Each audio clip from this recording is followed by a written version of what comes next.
अस्सलाम वालेकुम। आज मैं आपके साथ ग्रिल फ़िश की रेसिपी शेयर करूँगी। कोयला फ़िश या फिर ग्रिल फ़िश को बाज़ार में किस तरह से बनाया जाता है, आज आपको घर पर इसको बनाने का मुकम्मल परफ़ेक्ट तरीका आपके साथ शेयर करूँगी ताकि आप बाज़ार की बजाय अपने घर पर इसको आसानी के साथ बनाकर तैयार कर सकें। इस तरीके से ये ग्रिल फ़िश बहुत ही टेस्टी बनती है और ना ही ये अंदर से फीकी रहेगी और ना ही इसके अंदर पानी होगा। परफेक्ट रेसिपी आपके साथ शेयर करूँगी, तो चलिए बनाना शुरू करते हैं। इसके लिए यहाँ पर 1.5 किलो मछली है, इसको मैंने वॉश कर लिया था। इसको मैंने 1 घंटे के लिए अजवाइन और नमक लगाकर रख दिया था। इसके बाद इसको अच्छे से वॉश कर लिया है। अब इसकी बैक साइड पर इस तरीके से गहरे कट्स लगा लेंगे। अब इसकी हमने फ़र्स्ट मैरिनेशन करनी है, तो यहाँ पर हम लेमन का रस इसके ऊपर छिड़क देंगे। अच्छे से दोनों पीसेस पर लेमन का रस निचोड़ कर इसके ऊपर डाल देंगे नमक। 1 से 2 चम्मच इसके ऊपर नमक छिड़क देंगे और दोनों साइड पर अच्छे से नमक और लेमन जूस लगा देंगे कट्स के अंदर भी। आपने मछली के अंदर लेमन का रस डालने में कंजूसी नहीं करनी।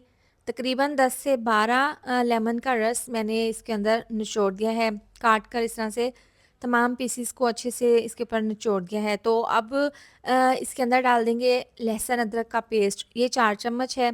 इस तरीके से मछली के ऊपर ये पेस्ट लगा देंगे। ये इसकी फ़र्स्ट मैरिनेशन है। इस तरह से ये नमक, लेमन का रस और लहसुन अदरक का पेस्ट लगाकर ऊपर नीचे कट्स के अंदर आपने इसको 4 घंटे के लिए रेस्ट के लिए रख देना है। इस तरह से करने से क्या होगा, मछली का जो जायका है वो 100 गुना बढ़ जाएगा, क्योंकि लेमन के रस ने ही सारा काम करना है। मछली अंदर से बिल्कुल भी गीली नहीं रहेगी और इसका जायका भी बहुत ही ज़बरदस्त बनेगा। 4 घंटे के बाद आप देख सकते हैं मछली का कलर भी चेंज हो गया है लेमन के जूस की वजह से। अब ज़बरदस्ती मैरिनेशन तैयार कर लेंगे। 1 चम्मच है मछली मसाला, इसके साथ ही 1 चम्मच कुटी हुई लाल मिर्च, 1 चम्मच पिसी हुई लाल मिर्च डाल देंगे, आधी चम्मच हल्दी पाउडर और 1 चम्मच इसमें डाल देंगे धनिया पाउडर, 1 चम्मच पिसा हुआ गरम मसाला और साथ ही बचा हुआ 1 चम्मच लहसुन अदरक का पेस्ट, ये मसाले के लिए इसके अंदर शामिल कर देंगे और 4 से 5 चम्मच बेसन। अच्छा, बेसन ज़्यादा इसमें नहीं डालेंगे क्योंकि हमने बेसन का इसमें फ्लेवर नहीं लाना, बस मसालों का ही फ्लेवर लाना है। इसलिए 2 से 3 चम्मच बेसन के डाल देंगे और 3 चम्मच यहाँ पर इमली का पल्प। थोड़ा-सा कम रह गया था, थिक था मसाला, तो थोड़ा-सा और मैंने इसमें डाल दिया है इमली का पल्प। अब इसको अच्छे से मिक्स कर लेंगे। यहाँ पर आपने इस तरीके से ड्राई सा ये मसाला तैयार कर लेना है। इसके बाद इन पीसेस के ऊपर अच्छे से ये मसाला लगा देंगे।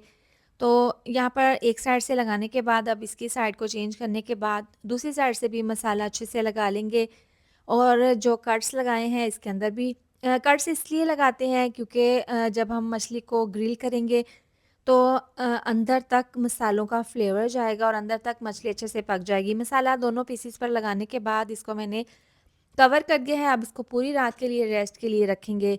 पूरी रात हो गई है इसको रेस्ट के लिए रखे हुए।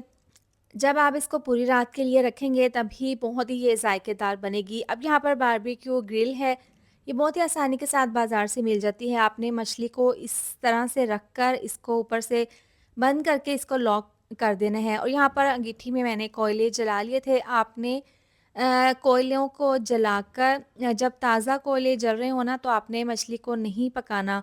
पहले कोयलों को अच्छे से आपने जला लेना है, इसके बाद इस तरीके से आपने फ़िश को पकाने के लिए रख देना है। तो यहाँ पर देखें एक साइड से हल्का-सा कलर आना शुरू हो गया है और एक साइड से पकने के बाद मैंने ये इसकी साइड को चेंज कर दिया था और ब्रश की मदद से इस तरीके से इसके ऊपर ऑयल लगा लेंगे। इससे क्या होगा कि मछली की बहुत अच्छे से सिकाई हो जाएगी और इसके ऊपर शाइनिंग सी आ जाएगी ऑयल की वजह से। तो देखें एक साइड से पकने के बाद दूसरी साइड से भी मैंने इसकी साइड को चेंज करके इसके ऊपर ऑयल लगा दिया है। बस आपने थोड़ी-थोड़ी देर के बाद साइड को चेंज करते हुए आपने इस तरह से कोयलों के ऊपर मछली को ग्रिल कर लेना है। इस तरह से इसकी सिकाई कर लेनी है।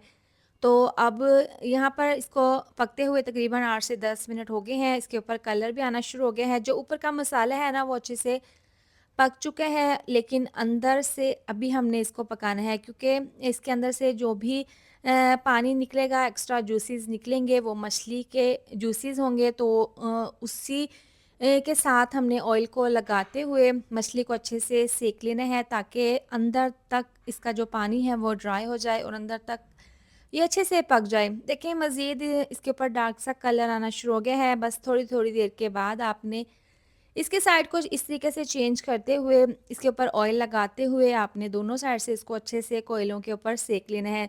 यहाँ पर देखें कोयलों को आपने ज़्यादा नहीं जलाना, बस इस तरह से जलाकर आपने मछली को सेक लेना है। देखें कितना खूबसूरत सा कलर आ गया है, मछली हमारी बिल्कुल तैयार है।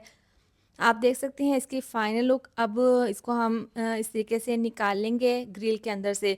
तो आपने इस तरीके से आराम से इसके ऊपर से ग्रिल से उतार लेना है मछली को, ताकि इसके ऊपर जो स्किन है वो उतरे नहीं।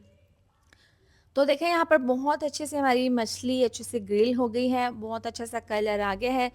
तो अब इसको निकाल लेंगे। अब ज़बरदस्ती इसके साथ चटनी तैयार कर लेंगे। ग्राइंडर जग में टमाटर डाल देंगे, साथ ही डाल देंगे हाफ़ प्याज और हरी मिर्च डाल देंगे इसके अंदर 2 से 3, और साथ ही डाल देंगे हरा धनिया के पत्ते, साथ ही डाल देंगे लेमन का रस। अब ये डालने के बाद इसके अंदर हम डाल देंगे हस्बे ज़रूरत नमक, और साथ ही डाल देंगे पिसी हुई लाल मिर्च तकरीबन आधी चम्मच, थोड़ा-सा पानी डालकर इसको ग्राइंड कर लेंगे। ये ग्रिल फ़िश के साथ बहुत ही मज़ेदार सी चटपटी चटनी तैयार है। आप इसके साथ खाएँगे तो आपको बहुत मज़ा आएगा। अब इसको सर्व कर लेंगे। इसके ऊपर आप चाट मसाला, लेमन का रस निचोड़ कर इस तरीके से सर्व करें। देखें इसकी फाइनल लुक मैं आपको तोड़ कर दिखाती हूँ। ये अंदर तक बहुत ही ज़ायकेदार बनी है और अंदर से ये देखें गीली बिल्कुल भी नहीं है। बहुत ही सॉफ्ट और बहुत ही जूसी सी हमारी ये ग्रिल फ़िश बनकर तैयार हो गई है। आप इसको अपने घर पर बाज़ार की बजाय बेहतर तरीके से बनाकर तैयार कर सकते हैं, साथ में मज़ेदार सी चटनी। इसके साथ ही वीडियो अच्छी लगी हो तो लाइक, शेयर, सब्सक्राइब कर दें। मिलते हैं नेक्स्ट वीडियो में। अपना बहुत सारा ख़्याल रखें। अल्लाह हाफ़िज़।